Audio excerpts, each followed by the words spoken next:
Il y a quelque chose que je dis souvent, c'est que notre vie sociale, votre vie sociale, doit être une source de plaisir et non pas une source de frustration. Qu'est-ce qui est pour moi le marqueur le plus important de la vie sociale, que ce soit les interactions avec votre cercle social, les interactions professionnelles, les interactions en mode séduction, les interactions de couple, c'est que ça doit être une source de plaisir et non pas une source de frustration. Quand vous allez au boulot et que vous ne vous faites pas respecter, c'est une source de frustration. Quand vous avez une relation de couple par défaut, c'est une source de frustration. Quand vous avez un cercle social qui ne vous convient pas, c'est une source de frustration. Le but, c'est de switcher tout ça pour que vous puissiez avoir une vie sociale qui va devenir une source de plaisir. Et par rapport à ça, la deuxième chose que je voudrais vous dire, c'est que très souvent, pour ne pas dire dans la quasi-totalité des cas, c'est nous-mêmes qui nous empêchons de vivre une bonne vie sociale. C'est-à-dire qu'on a les ressources en nous pour réussir à se faire respecter, pour réussir à avoir des conversations avec les autres, pour réussir à rencontrer de nouvelles personnes. On a les ressources en nous. J'avais les ressources en moi puisque je l'ai fait. Pourtant, j'étais très mal à l'aise socialement. Mais ce qui se passe, c'est que souvent, et très souvent c'est dans notre enfance, dans notre adolescence, on va vivre des éléments traumatisants qui vont faire qu'on va nous-mêmes se limiter, on va nous-mêmes se mettre nos propres barrières. Moi j'ai vécu des éléments que j'appelle traumatisants dans le sens où à l'école on se moquait de moi, à l'école on ne me respectait pas, à l'école voilà, on se moquait aussi de mon physique, bref. C'était des moments qui étaient difficiles, c'est difficile pour un enfant, pour un préadolescent, pour un adolescent de vivre tout ça et donc finalement on est heurté, j'étais heurté et je me disais mais j'ai pas envie, j'ai envie de me recroqueviller sur moi et je me suis mis pendant très longtemps mes propres limitations. Peut-être qu'aujourd'hui c'est votre cas. On vit des éléments traumatisants et ces éléments traumatisants font qu'on se met nous-mêmes nos propres barrières.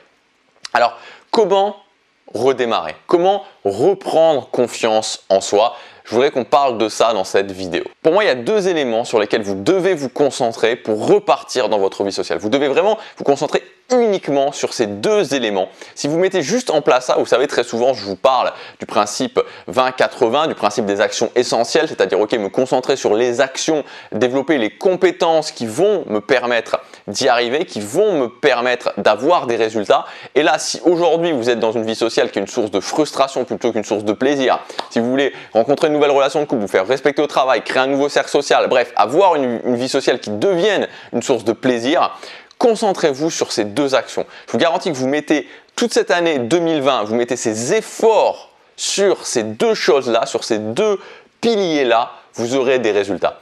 Le premier point, c'est de vous demander qu'est-ce que vous voudriez en termes de vie sociale, c'est-à-dire de créer ce que j'appelle son paradis. Ça serait quoi votre vie sociale idéale? Et moi, c'est ce que je me disais il y a presque 10 ans en arrière maintenant, quand je me disais, ok, qu'est-ce que je voudrais avoir? Et moi, ce qui était un gros problème pour moi, c'était tout ce qui était séduction, c'est-à-dire le fait d'avoir une copine. Je me disais, ok, quelle copine je voudrais avoir? Comment je voudrais qu'elle soit? Quel caractère je voudrais qu'elle ait? Quelle relation de couple au final je voudrais qu'on vive ensemble? Je me demandais toutes ces choses-là et petit à petit, j'ai réussi à avoir dans ma tête quelque chose de clair, quelque chose qui me disait, ok, le jour où j'aurai ça, je serai tellement content et je veux ça, je veux cette chose-là, je veux pouvoir avoir une relation de couple épanouie. Je veux avoir ça. Donc ça, c'est la première étape. Et peut-être que vous, c'est pas la relation de couple. Peut-être que vous avez une relation de couple qui vous convient très bien. Peut-être que c'est pas votre priorité actuelle. Peut-être que vous avez, vous, par exemple, envie de vous faire respecter. Ou peut-être que vous avez envie de créer un nouveau cercle social. Bref, peu importe. Mais la première chose, c'est de créer dans votre tête ce paradis parce que le fait de le créer va vous donner le drive, va vous donner l'envie de le faire. Tant que vous êtes dans l'idée que c'est pas possible et que vous savez même pas ce que vous voulez, il n'y a rien qui va vous pousser à l'action. Donc il faut vous dire, ok, j'ai cette vision et cette vision, je veux l'atteindre. Ça, c'est le premier point. Le deuxième point, ensuite, c'est tout simplement d'aller parler à des gens que vous ne connaissez pas ou que vous ne connaissez peu. Souvent, les gens qui sont dans l'isolement social, les gens qui sont mal à l'aise socialement, c'est des gens qui sont aussi dans ce que j'appelle l'asphyxie sociale. C'est-à-dire que c'est des gens qui voient toujours les mêmes personnes et qui ne renouvellent pas leur cercle social.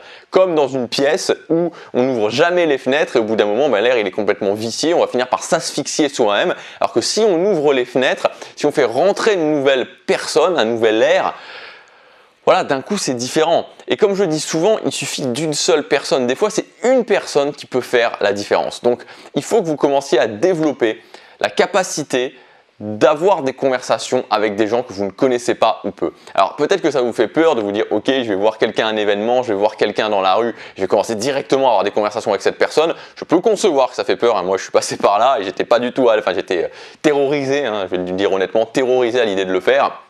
Donc je peux concevoir que c'est compliqué. Il y a deux façons d'appréhender les choses, soit vous le faites directement comme ça et vous faites vraiment une échelle pour vous désensibiliser par rapport à ça, soit vous pouvez faire ce que j'appelle du situationnel, c'est-à-dire d'aller parler à des gens que vous ne connaissez pas mais dans une certaine situation. Par exemple, vous avez un centre d'intérêt, je sais pas moi, la cuisine, les jeux vidéo, la musique, la peinture, bref, et vous pouvez aller vous inscrire à des clubs, à des événements, à des choses qui vont vous permettre de rencontrer de nouvelles personnes, où là vous pouvez ouvrir des conversations avec ces personnes-là d'une façon situationnelle, c'est-à-dire que vous ne tombez pas comme un cheveu sur la soupe, il y a une situation, il y a un contexte autour. S'il y a un contexte autour, c'est plus simple que juste d'aller trouver quelqu'un dans la rue. Même si au final, il faut tendre vers ça, mais ça peut être la première étape de vous dire ok, je vais mettre du contexte pour rencontrer des nouvelles personnes et avec ça, je vais pouvoir justement sortir de cette asphyxie sociale, mais ça passera dans tous les cas par développer vos capacités en termes de conversation. Développer ses capacités en termes de conversation, c'est pas des dizaines de choses à faire, c'est tout simplement, et souvent c'est là que ça bloque, être capable d'aller voir quelqu'un, d'aller lui parler, d'ouvrir la conversation avec cette personne et ensuite de faire 10 minutes de conversation où pendant ces 10 minutes de conversation, vous réussissez à faire 80-90% du temps, tout en étant sur un plan émotionnel, tout en étant intéressant, tout en étant pas trop dans la logique. J'ai fait une vidéo hier où je vous explique tout ça. Donc si vous voulez aller plus loin à ce niveau-là, j'ai mis en ligne une formation, il y a des conditions spéciales en ce moment. Donc dans cette formation, en fait, c'est une méthode simple d'emploi pour réussir à aller parler à des gens que vous ne connaissez pas et avoir des conversations émotionnelles avec ces gens-là, avoir des conversations qui vont leur faire ressentir des choses, où les gens vont justement pouvoir se dire à la fin « Ok, j'ai passé un bon moment ». Donc le but de cette formation, c'est vraiment… Tout est indiqué dans le premier lien dans la description. C'est vraiment d'avoir quelque chose de simple. C'est-à-dire que vous pouvez le mettre en place en 10 minutes. Vous pouvez commencer, vous suivez la formation et dès demain, vous pouvez commencer à tester les choses. La méthode est applicable et en plus ce qui est bien avec cette méthode, c'est que vous pouvez la travailler vous-même. Il y a des exercices à faire pour la travailler vous-même quand vous n'êtes pas en interaction avec d'autres personnes. Donc si aujourd'hui vous avez des problèmes au niveau des conversations, vous ne vous sentez pas à l'aise et que forcément c'est une limitation dans votre vie sociale, je vous ai synthétisé cette méthode qui est simple à appliquer, que vous allez pouvoir appliquer dès demain et qui va vous donner des résultats et qui surtout va vous donner de la liberté sociale. Il y a tout qui est indiqué dans le premier lien dans la description. On se retrouve tout de suite de l'autre côté. Chaque jour compte.